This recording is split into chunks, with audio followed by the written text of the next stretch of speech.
Divas. We're in the middle of storm season and election season. How truthy is the information that you're getting from your social media feeds? We will dig into that today with Janet Coates, the managing director for the Consortium on Trust in Media and Technology at the University of Florida College of Journalism and Communications. Yes, I spit all that out. Listen, Janet Coates and I have a very interesting conversation about what the research shows about trust in news and how we can be more deliberative in the information that we share and receive. Please join me today for a deeper dive with Janet Coates. Disinformation is built to appeal to our most visceral emotions, and everybody's already raw. We were already raw around the political divides in this country, the disinformation that is just, rampant through communication about our politics and about elections, and add a layer onto that in places like Florida and North Carolina, where now we're raw at the level of my neighborhood is at risk of not being here anymore. There's just too much coming at us. You're listening to Deeper Dive with Dara Cam, a podcast by the News Service of Florida. Let's dive in.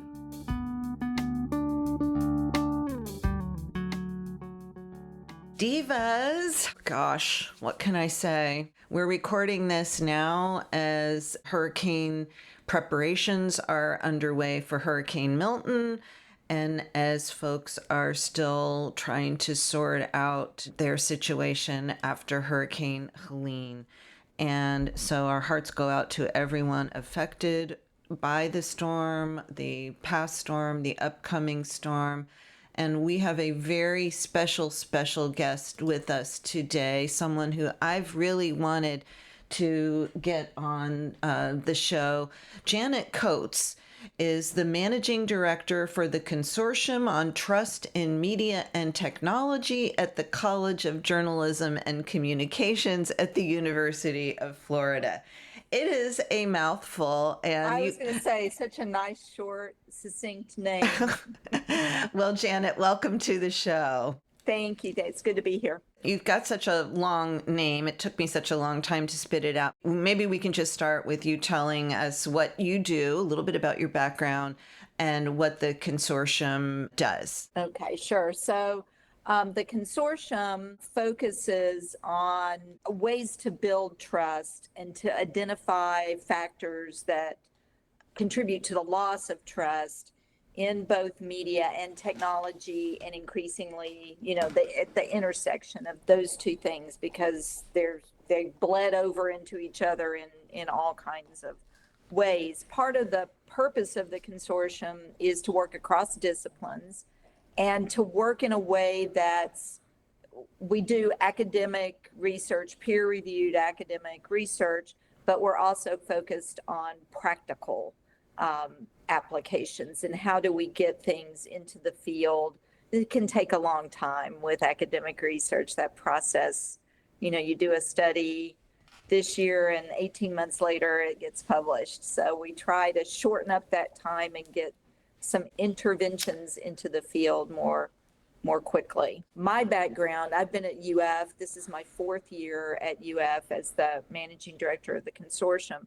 I have lived in Florida for 30 years, and much of that time was as a newspaper reporter and editor. I was the managing editor, then executive editor of the Sarasota Herald Tribune for 7 years, and I was the editor of the late lamented Tampa Tribune. My heart hurts every time I say that. So long history as a Floridian and a long history in Florida journalism. Well, goody. We are very glad to have you on the show, because what you're dealing with, we're dealing with sort of a double whammy here. I'm not talking about Helene and Milton.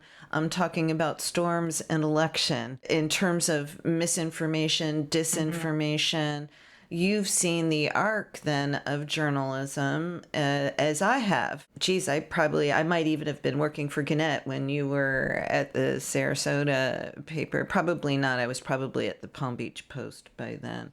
We hear a lot about misinformation and disinformation. Gearing up for the storm now, the president was asked today, as we record this, about misinformation. I think I don't know whether he was asked about this. We're seeing this being boosted on social media that FEMA is only, and this is just one example. FEMA is only, don't take the $750 FEMA gives you because that's all you're going to get. And how can they only give you $750? You lost your whole house. Talk about sort of what you're doing as people are dealing with storms. Let's talk about that first. And then I'm sure a lot of that overlays on combating misinformation and disinformation in the election cycle. Sure. So, I specifically am keeping track of everything I can. I mean, I'm grabbing up as many things as I can find that are examples of disinformation and misinformation. I mean, and those are two different things, right? Tell us what they are. Sure. They both impact information quality, but I think of misinformation more like in the rumor gossip category, right? So you're not setting out to deceive somebody. It's, oh, I heard that FEMA's only giving out $750. And I share that on my social media site because that's the rumor I've heard and I'm sharing it. I'm posting it on Facebook. You're trying to be helpful, right. Maybe right. even. You have right. good or intentions. Saying, as we used to say in journalism, hey, Mabel, it's the hey, Mabel. Right. Oh my gosh, can you believe? Oh, I haven't heard that expression in a long time. That's great. Hey, Mabel. Age, for sure. It's not something, the person who shares that is sharing disinformation, right? So somebody has started that thread and said, with an intention to deceive or push a political agenda, and it gets picked up by innocent people, right? People who are not starting from that place.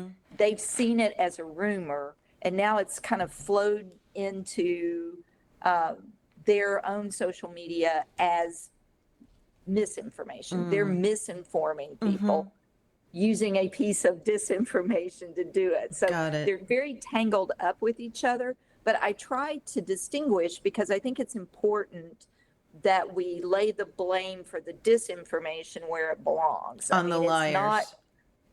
It's not, Uncle Fred who's sharing this on Facebook. I mean, we can call that irresponsible, poor information hygiene, but the disinformation is starting upstream from Uncle Fred. He's just picking that up and moving it through his social media because he believes it. He thinks it's real, but he's the one sharing it. And that's a huge problem. But let's keep working back up the stream. Where is it coming from? Or it came from a trusted source of his, right? Exactly. Because we trust, that's part of the whole brand of information hell that we're living in, is that we trust the people we know. We trust the people who we have some kind of relationship with, whether that's a relationship in real life or a virtual relationship in social media. But we're not we don't have that kind of common set of facts that we had pre-social media as a way to test what our friend is telling us or what we're picking up in kind of the handed around information. One thing I think that contributes to this, tell me if I'm correct, many people are only getting information. This is my soapbox for the past decade or more. They're only getting information from sources that reinforce what they think they already know or their viewpoint. Right. And so when you talk about factors that erode trust, how much, I guess you're starting out from a baseline of I'm only trusting these folks versus Right. those folks. How do we deal with that as Oh. journalists? Yeah, if I had the answer to that, I would not be talking to you today. I'd be on at my mansion on a very nice island somewhere. Um, and it is true Well, you might be that talking to me from that mansion anyway. that's true. I'd invite you for margaritas, we'd marvel at how everything has been fixed in the world. Right. It is that echo chamber, and that we all want to be right. We all want to have our viewpoint reinforced. That's kind of human nature. I think it takes that next level of, well, I also want to be challenged, right? I want somebody to, push against the things I'm thinking. That's kind of a higher level of approaching your information environment, your information diet. We like to be reinforced, and that's true. People tend to think of this, well, liberals tend to think of this as a right-wing problem, that it's, this confirmation bias that conservatives, right-wing conservatives live in. But the problem exists on the left too. I just published a piece about the fact that we need to look at what's happening on the left. It's kind of two sides of the same coin, of people who, listen to each other, don't leave that bubble, and are pushing the narrative that reinforces their worldview through social media, and spreading disinformation. I mean, the disinformation that I watched run through social media after Trump was shot from the left was a lot. That was kind of a wild disinformation ride coming from the left side. So, it is that fact that everybody's in their silos, and as journalists, part of what we're trying to bring to the table is facts, right? I mean, that's the purpose, is to test ideas, test what is in the dialogue against what can be factually proven. And that is missing. And that is, I think, the nub of the challenge for journalists is, if our job is to provide, fact-based, data-based information, and people don't want to consume that, how do you get over that? That's a big speed bump. How do you get past it? And then you add in the new medias that we're doing right now. We're doing a podcast, and we're already sort of almost outmoded in our podcast delivery because we're only doing audio. Many podcasts are doing video, which you and I are doing right here, but our divas will only hear the audio portion of our conversation. So people are delivering, they're receiving their news in, I guess I say non-traditional ways, whatever the traditional ways were. I don't know what is the tradition now. Right. Most people, I've seen some, maybe you can help me here. So what I was saying is the different modes of delivery are podcasts and Substack and YouTube, TikTok, Insta. I saw something, and you would have this data about where people are getting their news. Are they getting it from TikTok mostly, or from other forms of content delivery? I mean, it's very generationally based, right? I teach a class at UF. Right now I'm teaching principles of journalism. I've taught a media literacy class for the last 2 years. If on the first day I ask them where they get their news, it'll be TikTok. It'll be TikTok. So you're talking about like 18 to 20-year-olds. Yeah. And they've grown up this is a whole generation of screens, right? They've grown up with screens. They don't watch cable TV. This is their main. So I was like, does that scare the bejesus out of you? Yeah, it does. And I tell you, there's a couple of reasons why it scares me. One is that, I mean, it's true of all social media. It's so curated. You curate your world so much that you're not going to get any kind of opposing feedback. And that's true across social media. I mean, that's, boomers on Yeah. Facebook we've curated. So that's not unique to TikTok. The thing that really stands out to me about TikTok is that it moves so fast. They are going through it at a breakneck pace. They slow down and stop when something grabs their attention, but you're absorbing things even as you're just sliding past it. You're Right. still absorbing pieces of information As you're doom scrolling. Or in their case, I mean, it's doom scrolling, it's aspirational scrolling. Right. It's not necessarily doom scrolling. This is how you're not clicking on an article anymore. You're Right, just getting this flow of Right. posts. That's, Right. I shouldn't judge it, that is. Well, but that's it, right? It is this flow, and you're not clicking through to the deeper thing generally. I mean, they're getting information there. It's very curated because they've curated it so that it reinforces their beliefs.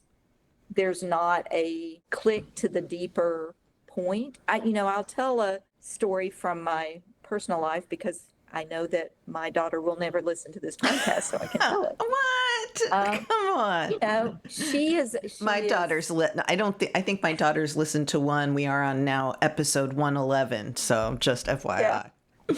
Well, my daughter is a Phi Beta Kappa from Florida, who graduated from Florida State. I'm a Phi Beta Kappa from Florida State. Well, then you're sisters. She's a really smart girl.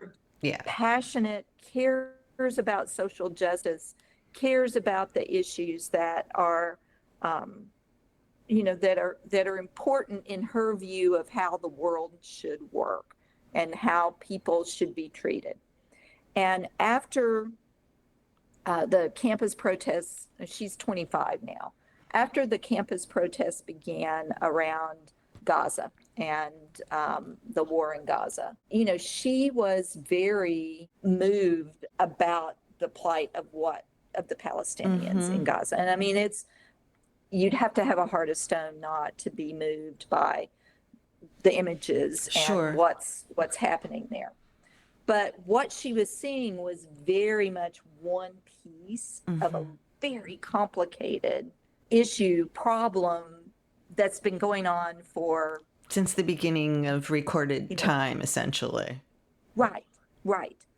Not recorded time. I mean, since for but yeah, I mean, we're talking about, a millennia. you're talking about Right. thousands of years. Yes. And she did at one point come to me and say, Mom, I feel like maybe I need to know more about this because I feel I'm so outraged, but I also feel like I've got a piece of this.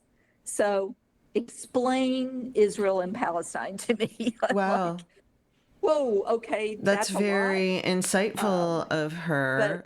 But she did have that moment where she thought, well, maybe there are people I care about in my world, she said, who see this differently than I Right. do. And it's starting to make me question it. So the fact that she had a pretty broad circle of friends who came at this from different points of view was the signal to her that maybe I'm getting a very narrow slice of information about that's very driven by indignation, by anger, by a sense that there's not multiple sides to consider here, multiple perspectives Right. to consider. And I get nostalgic about print newspapers. That's where I started and spent Me too. most of my career, and I'll miss it until they, cart me off to the assisted Island to living or the island with the island. I'm hoping for margaritas. the island.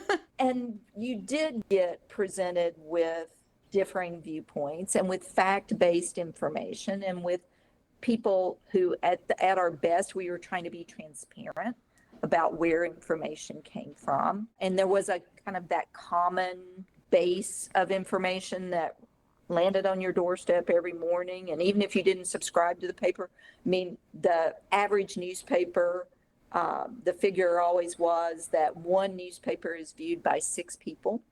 So even if you didn't subscribe, buy it, the pass along of newspapers created more of a common base of information. But those were newsrooms that were run by largely white men.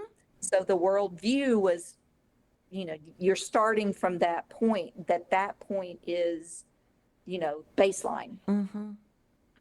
So that part of it, I can't be nostalgic about or feel like that we were presenting some complete holistic view of the communities that we were serving. I mean, my fact-based information in Sarasota, Florida could have been quite different from how those same facts played out in another part of the community, right? So what feels like, truth to me, that truth is expressed a different way for somebody who doesn't look like me. Well, that's It can true. still be Yeah. the same facts, but the experience can be quite different. Yeah. I mean, that's how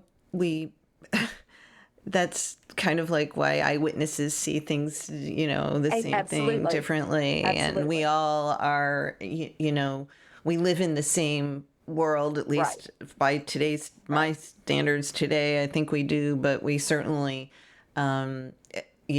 experience it very differently. Right. So I think that's Right. And I think that's the piece that, I mean, this is a long way around the barn of saying that at least there was that rub, that friction point where you would be introduced to a part of town or of the state that you might not ever encounter otherwise if you were reading a newspaper or watching local television news.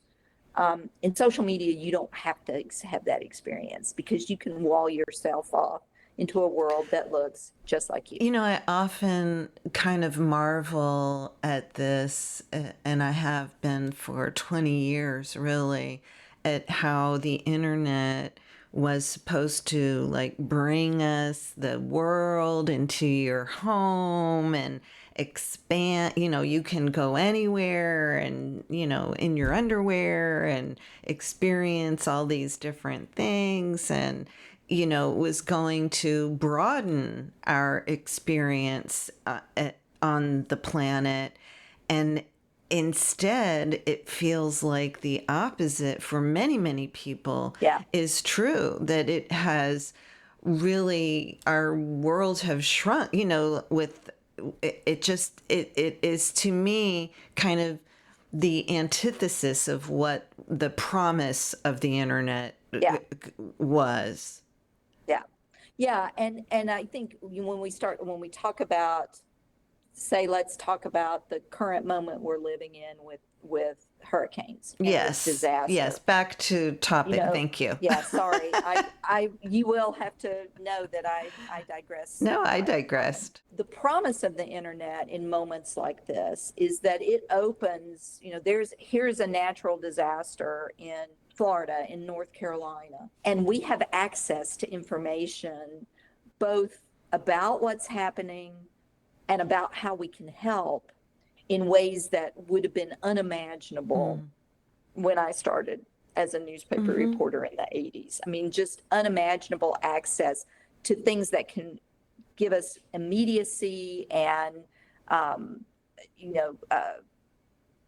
information that we wouldn't have been able to get to very, very quickly.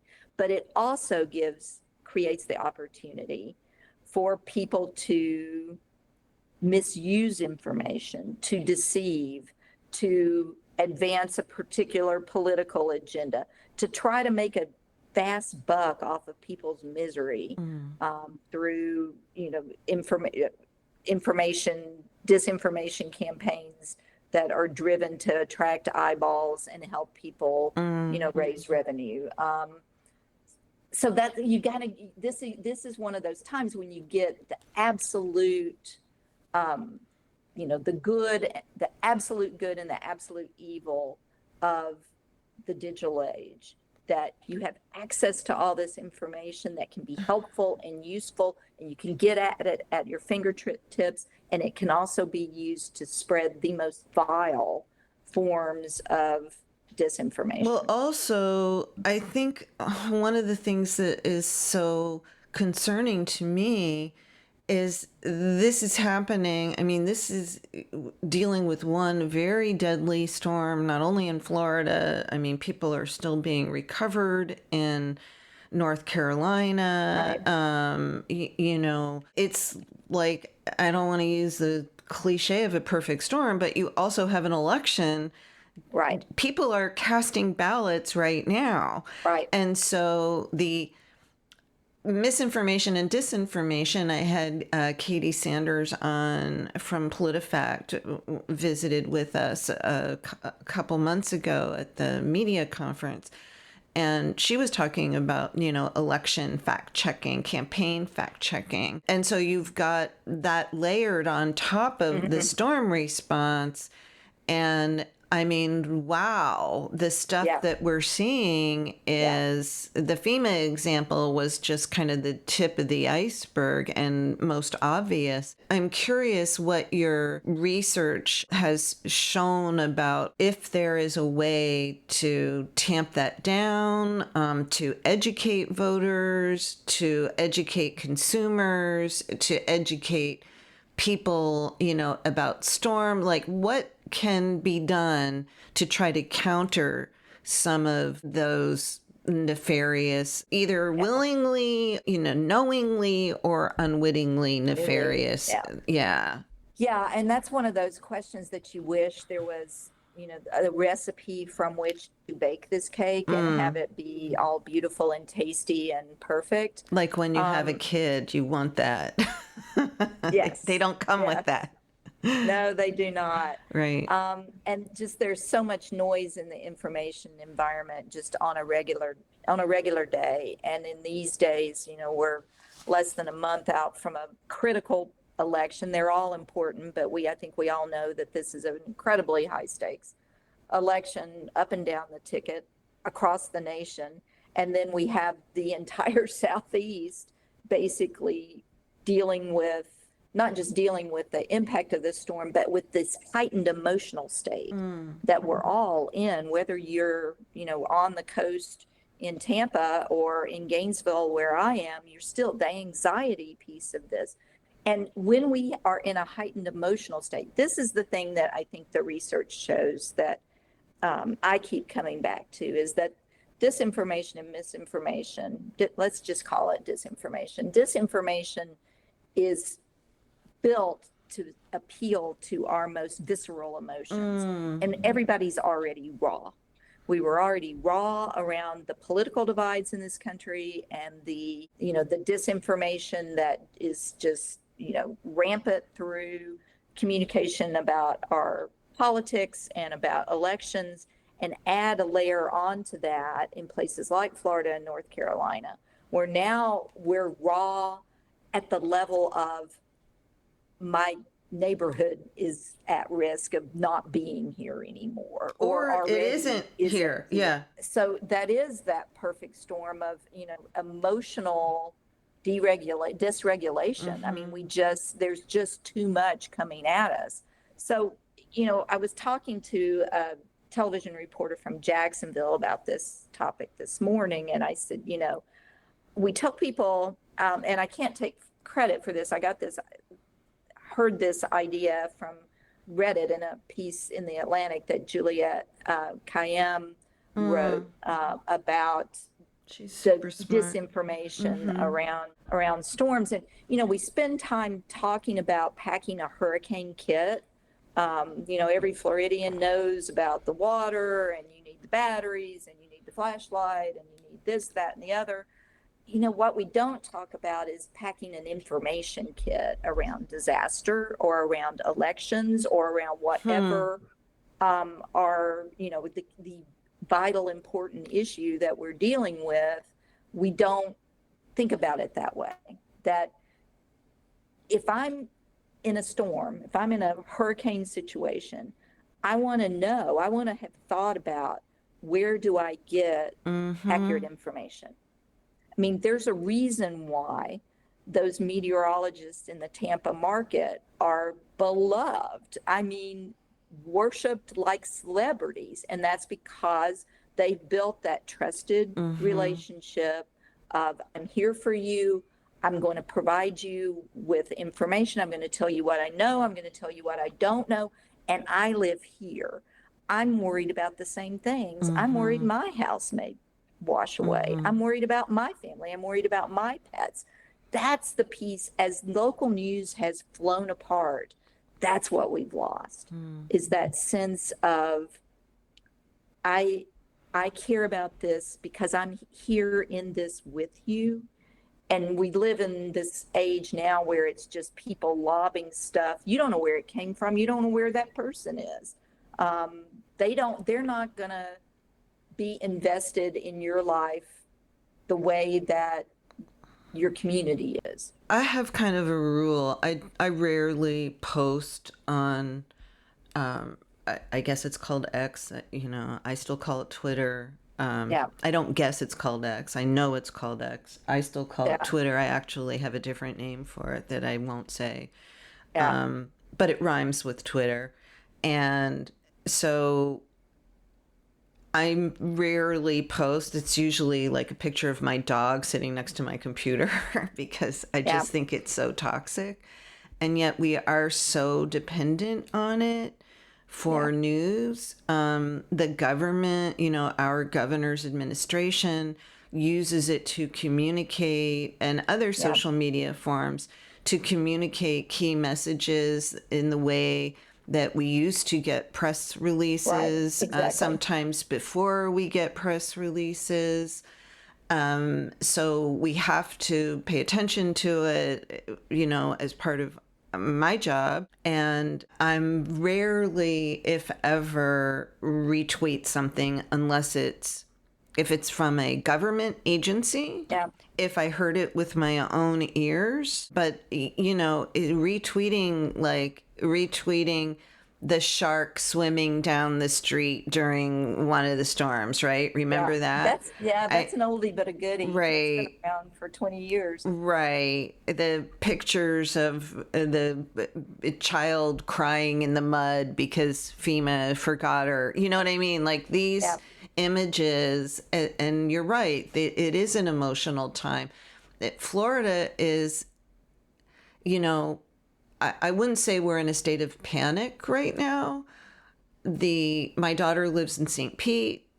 Many people down there were very affected by this storm. The people in Taylor County, I mean, fortunately for them, I think they're dodging this, but 3 storms in 13 months, very devastating storms. Should people with influence or of influence, office holders, decision makers, should part of their communication, their messaging, be like, look at your government, look at your county emergency management information site, look at your sheriff's tweets, please do not be focused on, I mean, that would be a hard culture change, wouldn't it?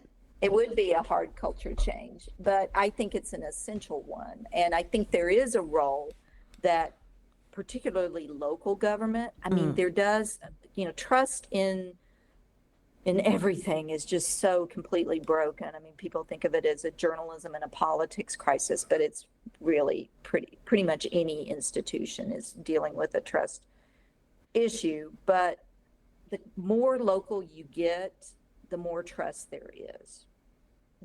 research shows that there's incredible distrust at the national level. It comes down a little bit when you get to the state. You get to your actual community, to your where there are neighbors. Yes, there are still horrible divides, in political divides in our, towns and cities and our communities. But there's also, it's easier in those places to see the humanity and what you have in common.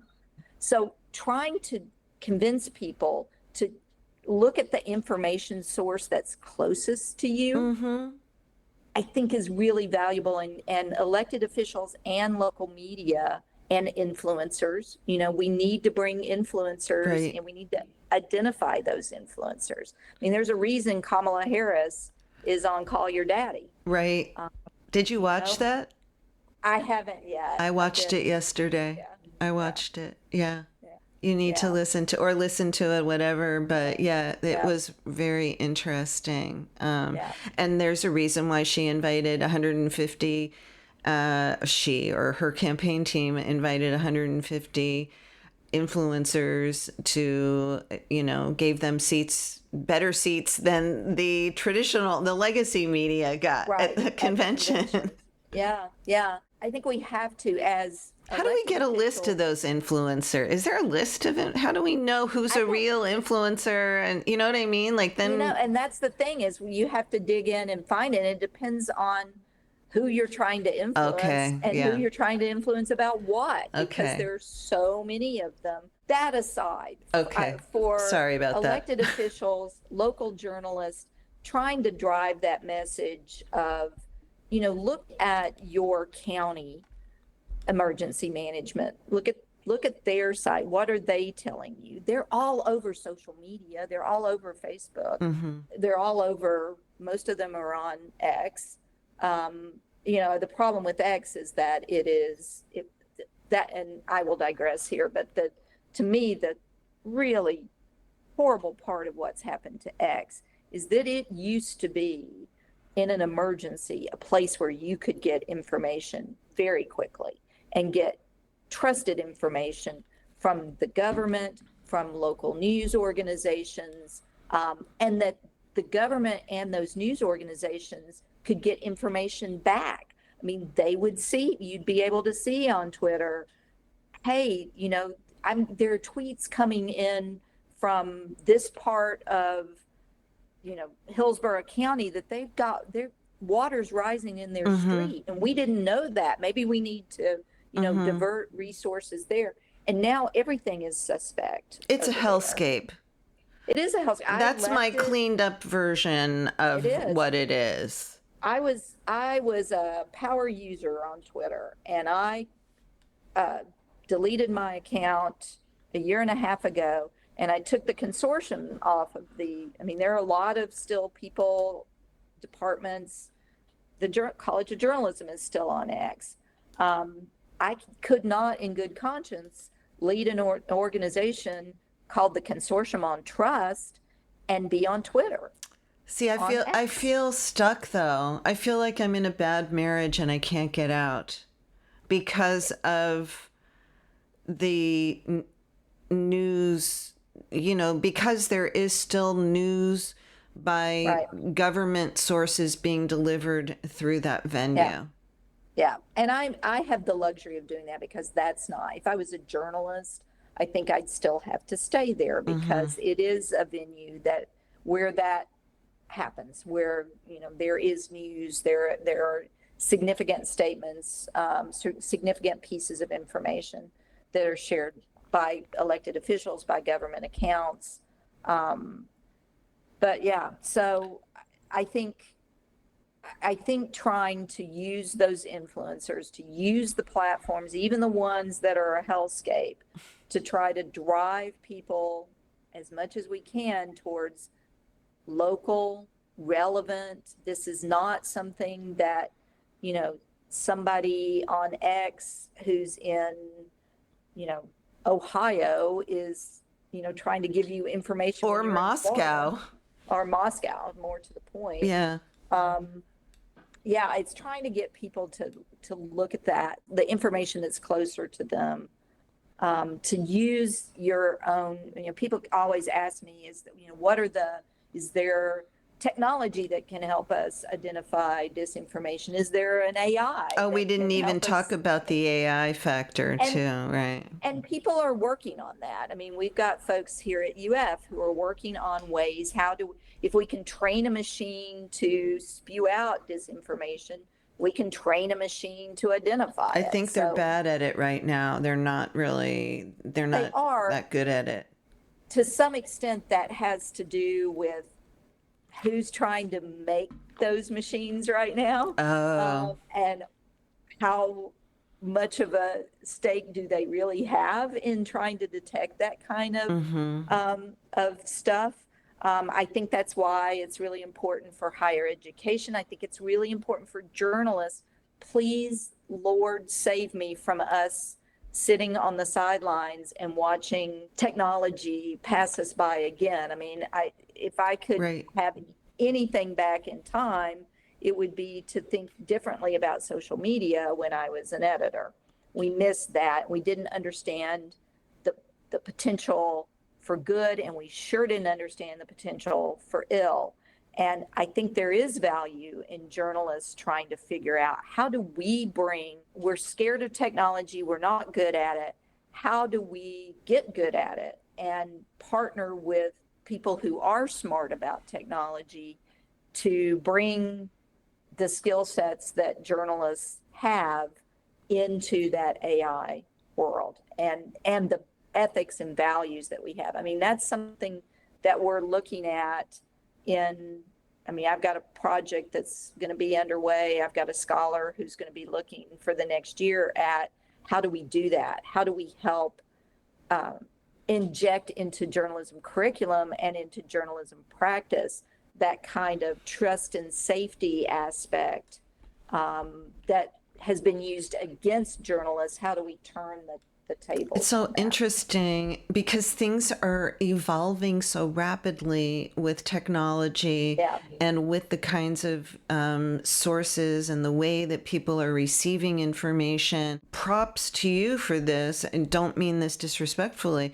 but you're talking about a year-long project to learn how to do it, and then, implementing that. So you're talking about a lag. We are lagging We're in again, a lag. right? Yeah. Yeah. No, we're constantly in a lag. And, I think that's just always, that's going to be true because of the pace at which technological change is happening. So I think we have to be more iterative too about, let's not wait till we've got this perfectly figured out. Let's share it in pieces as we go. That's what technology does. I mean, ChatGPT has been putting out new versions steadily since, it first became publicly available in November of 2022. So we have to be more iterative and more willing to do, 1.0, 1.5, Right. 2.0. I mean, we have to be willing to. Journalists live in such a culture of perfectionism, and that is a great thing. It's important. We need to hold ourselves to that standard in terms of getting information right, but we can hurt ourselves by trying to wait until we've got it completely figured out. When I was learning journalism, or when I started out back when dinosaurs roamed the earth, we had ethics in journalism, and things have changed so much. I'm here, oftentimes with the podcast, I am not an editorial writer. I still write straight news. I do investigative stories. I do breaking news stories, whatever. I have beats that I cover. I discuss them on my podcast. And, I don't stay in the center lane all the time. Yeah. It's just, I want these to be conversations. I want to be it allows me to be my real self, my, and I want my guests to be their authentic selves.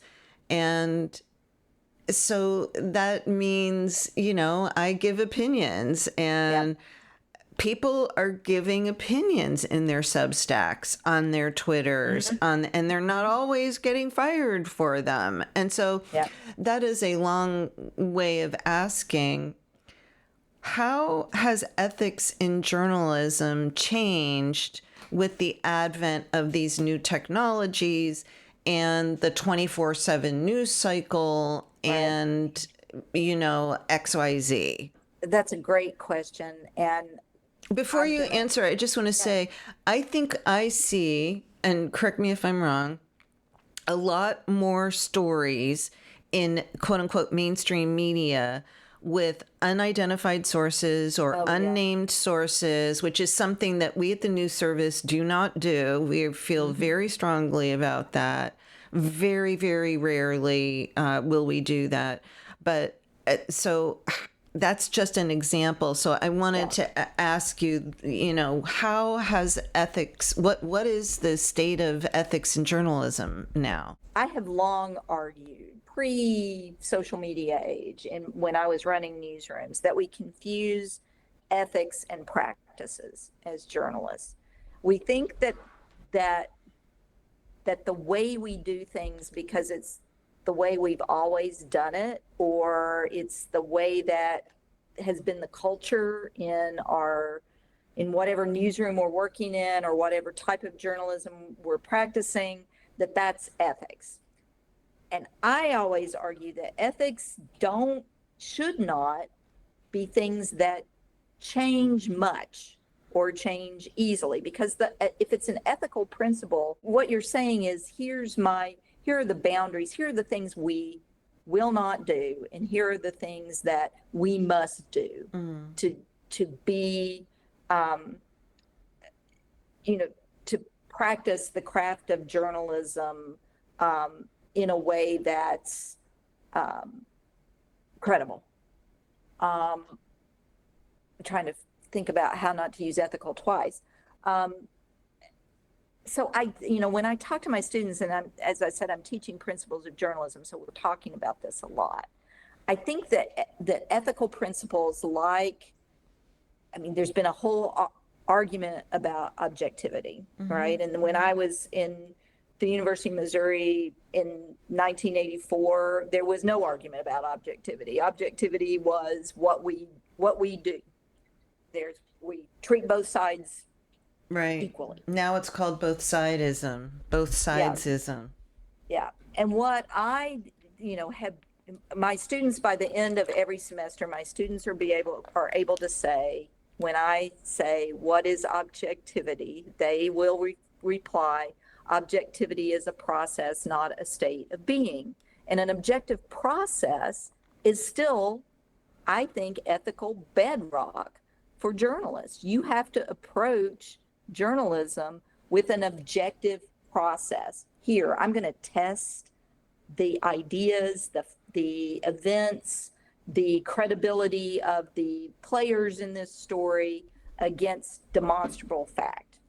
Now, we won't even go down the road, at least right now, about the debate over demonstrable fact. But as a journalist, there is that process. There is an objective process that you need to apply. And at the end of that objective process, ain't everybody and everything going to come out equal.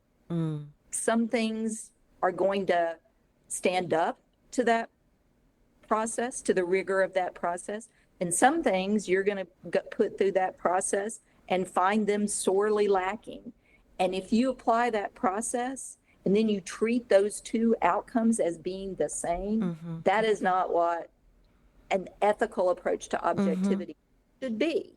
And we should not shy away from that as journalists. Transparency is another one. And this one, I think, has way less to do with technology and a whole lot to do with the deep structural problems of access journalism and the National Press Corps. Because, the proliferation of anonymous sources has everything to do with access journalism and, the Beltway reporters who, are trading information with sources. We can never know who those people are. We can, play the parlor game of trying to guess it, but they're not going to tell us. They're not going to share it with us.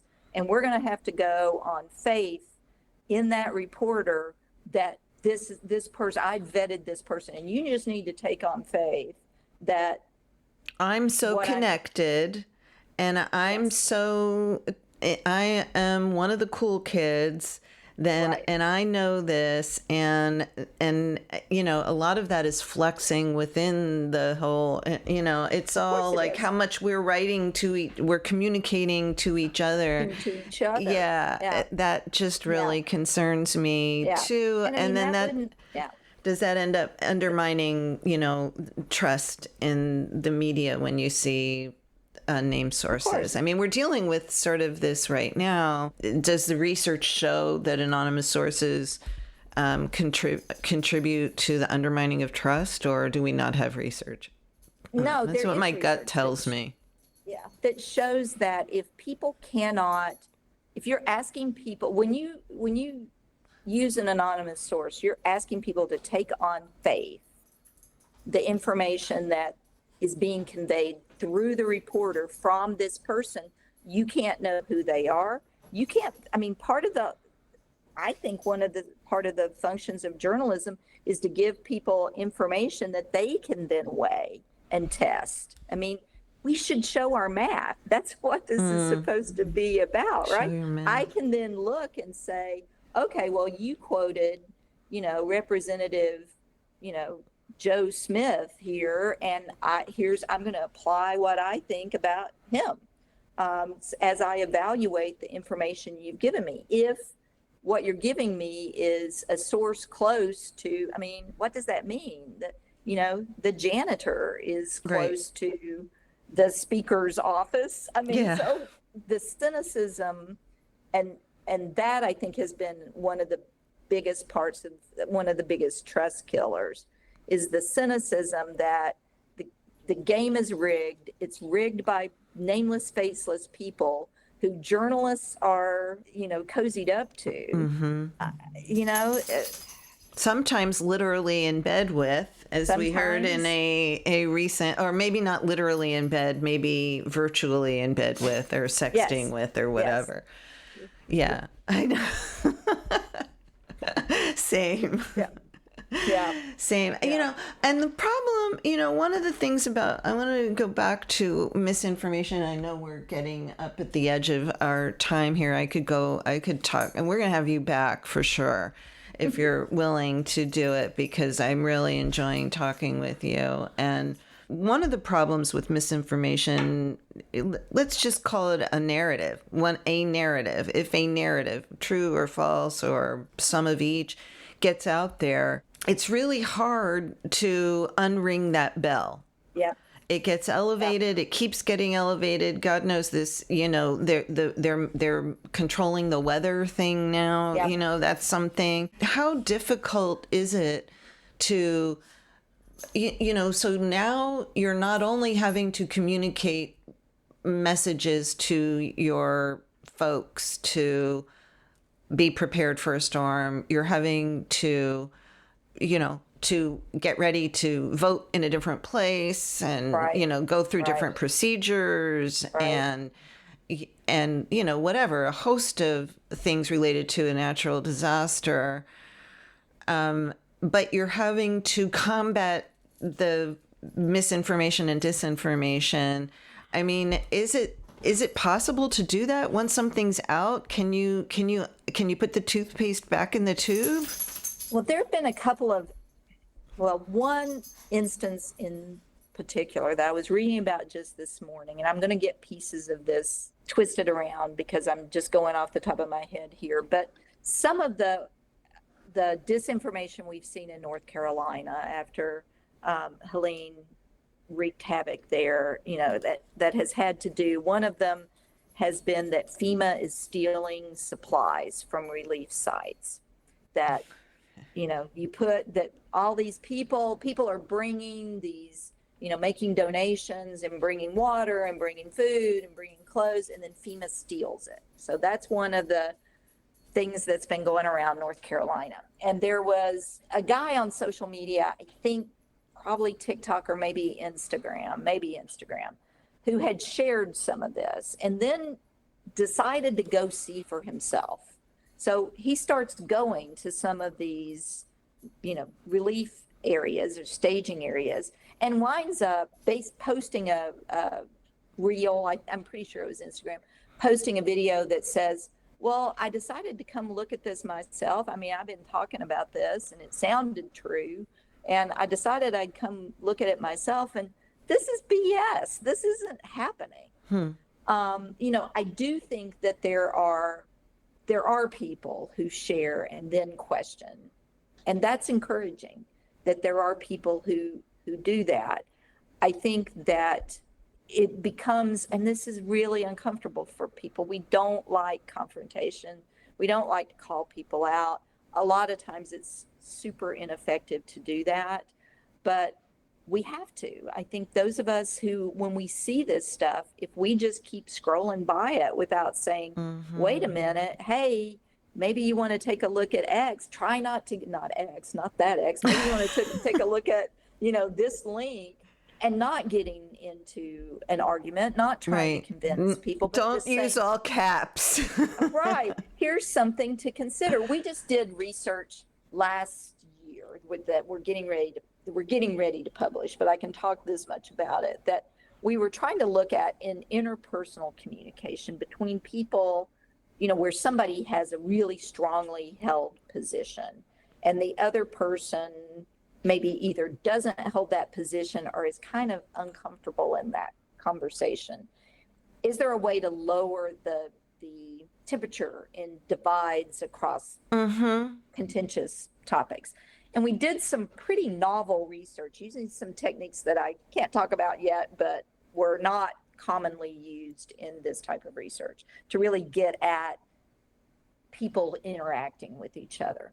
And what we found was that, say I went off on this whole, I have, here's contentious position A, and I feel really strongly about it, and here's why you need to believe me, and here's what I think about position A, and what's, right about that, and I feel this way because XYZ. And if the person who is making that point, if all they do is say, but you've heard from me now, I want to hear from you. What do you think? If that's all you do, the temperature drops dramatically by just saying, okay, I've said my piece, but I want to hear from you. Right. What do you think? The statistical analysis of this was off the charts in terms of effectiveness. In terms of effectiveness. And we're I talking care about you. I want to let you in. I see you as a human being, not somebody I'm trying to yell into submission. And I mean, the topics we tested were not, it was abortion. Okay. It was unhoused people. Right. And how do you deal with that intractable problem? So it wasn't like vanilla cake versus chocolate cake. These were the kinds of things that people are yelling in all caps over with each other. Yeah. So, I think about that in interpersonal conversation.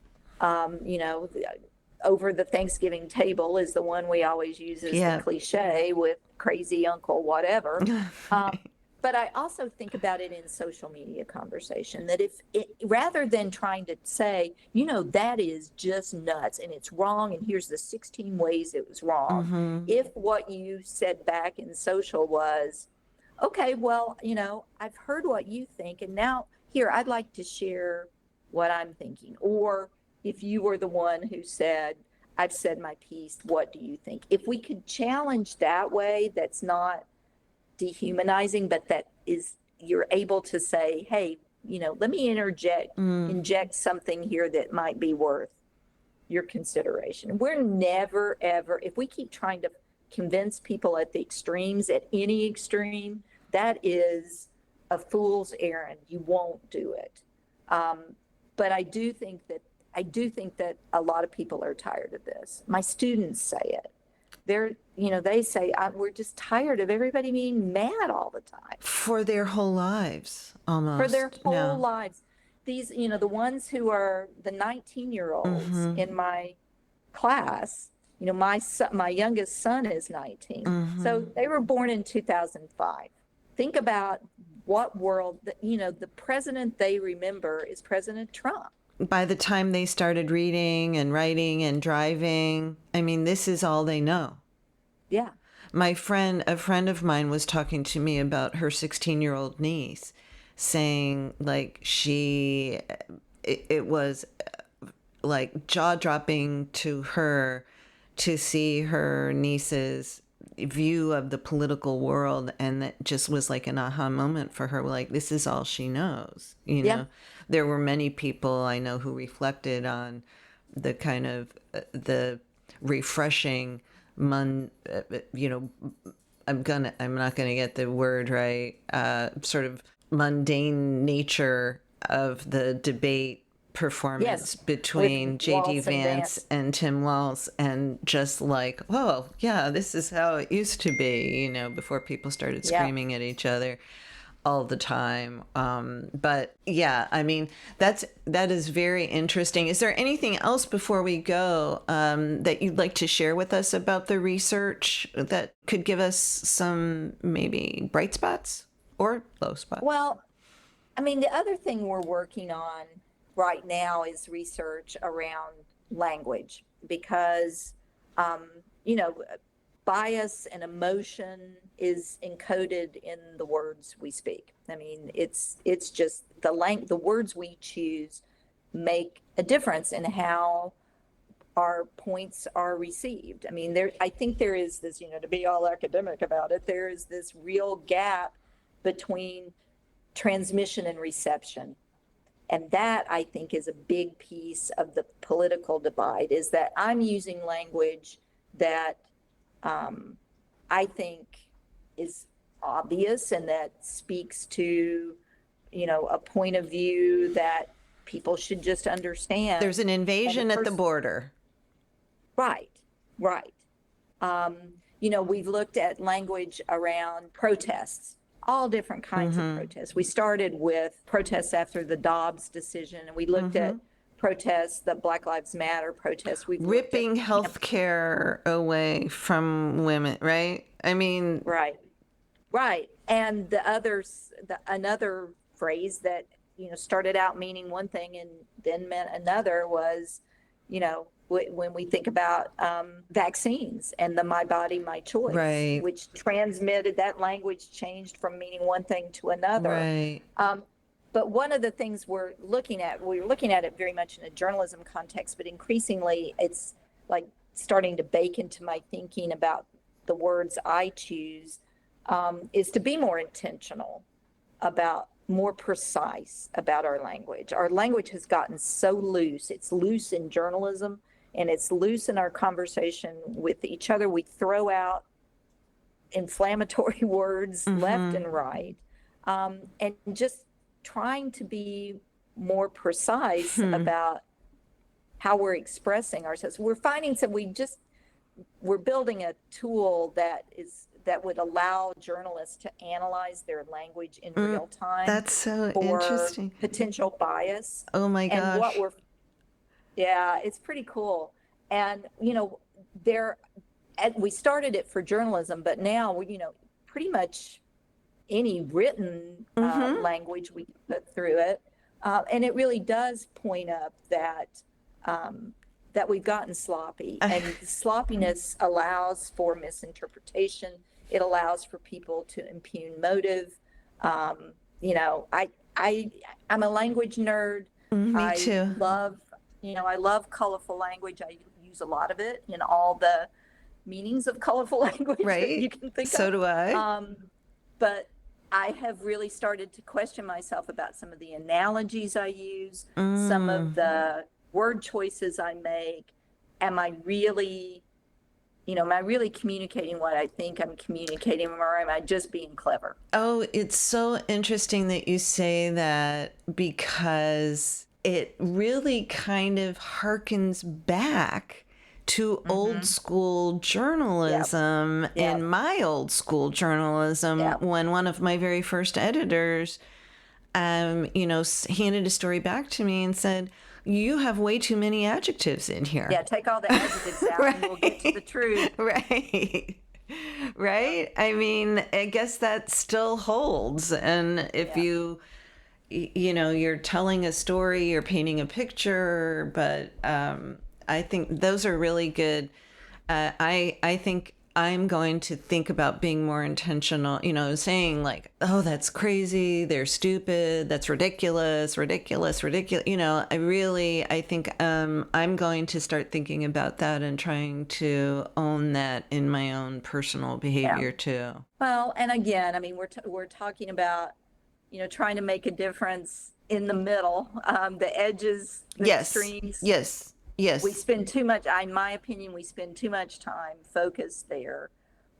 We're not going to make change in civil conversation there. But, I think, and I don't want to get political about it, but this election cycle, since President Biden withdrew, I think as we've seen people come into the political conversation, some of them for the first time, one of the things we keep hearing, particularly from women, is I've been hiding. I haven't been willing to kind of talk about my issues, my beliefs, because I didn't want to get the, blast furnace of invective that comes. There's a reason why social media is a rough place for women, and there's lots of research around that.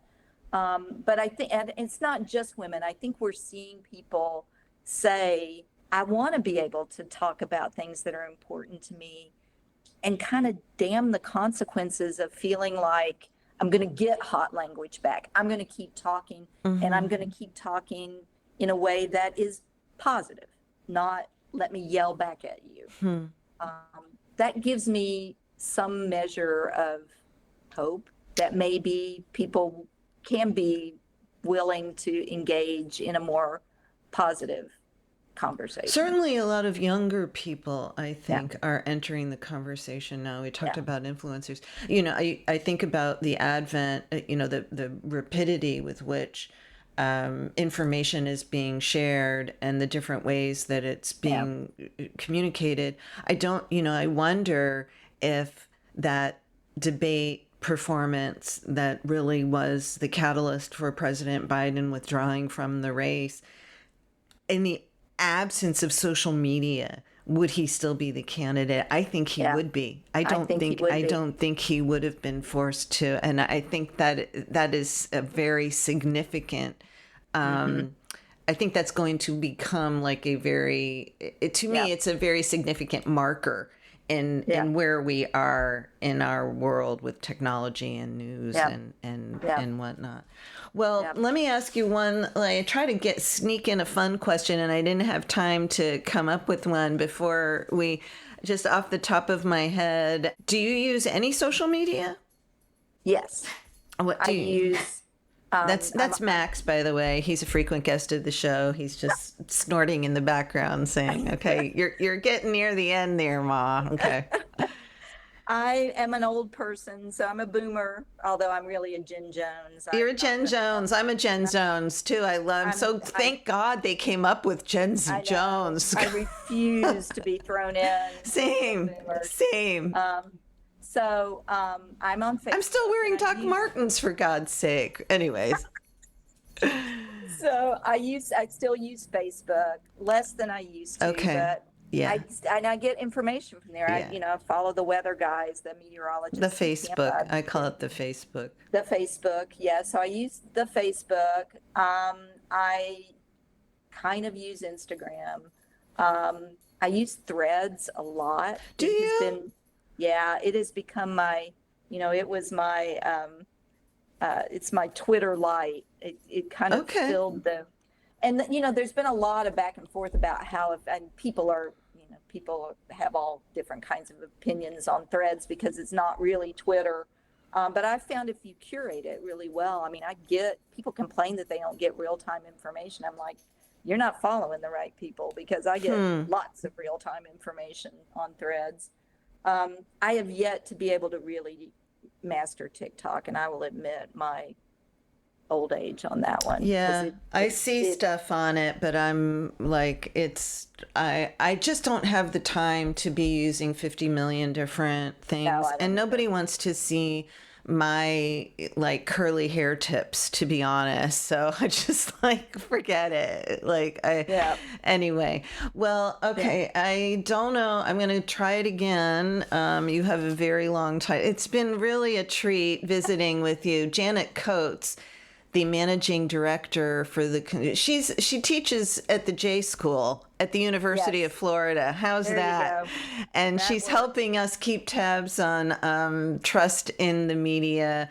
You can hear the top of the show for her full title. Thank you, Janet, so much for joining me today. Thanks. It's been great to be with you. Thanks for listening to Deeper Dive with Dara, a podcast by the News Service of Florida, hosted by News Service senior writer Dara Cam and produced by me, Mike Exline. Music for the podcast was recorded by Periodic Labs, LLC. To tell us what you like to hear, what you've thought about the podcast so far, or even just to mention how awesome we are, we have a new email address and we'd love to hear from you. That's right. We'd love to hear from you. Email us at podcasts with an S at e.newsserviceflorida.com. I know it's a mouthful, but it's podcasts with an S at e.newsserviceflorida.com.